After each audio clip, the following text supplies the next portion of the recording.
La porcelaine vit son 250e été à Limoges. Véritable star malgré le poids des ans et le pass sanitaire, elle continue d'attirer de nombreux touristes au musée national Adrien Dubouché. Comme on est dans la ville de la porcelaine, et tout naturellement, avant de repartir sur Paris, je viens visiter le musée de la céramique et de la porcelaine. Tout le monde connaît la porcelaine de Limoges, donc autant connaître son histoire. Et en plus, il y a un parcours guidé, donc c'est parfait. Avant de pouvoir profiter de la visite, il faut maintenant présenter le désormais célèbre QR code, synonyme de passe sanitaire valide, un passage obligé mais pas dérangeant.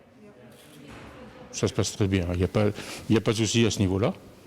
Les gens comprennent tout à fait quand on leur demande, vous avez pu le voir, que ce soit des jeunes ou moins jeunes, il n'y a pas de souci. Là, franchement, c'est parfait. Ici, le pass a vite remplacé la jauge. Mis en place depuis le 31 juillet, il a en partie permis d'atteindre des pics de fréquentation avec plus de 260 visiteurs sur une journée. Au musée des Beaux-Arts de Limoges, ce n'est pas le même constat. Depuis l'application du pass le 11 août, la fréquentation est en baisse, même s'il n'est pas le seul responsable.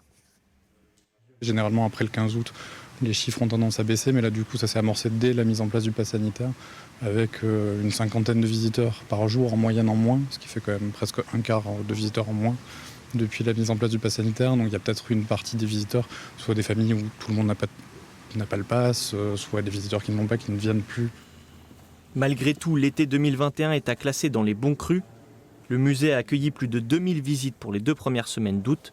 C'est 800 de plus qu'en 2019.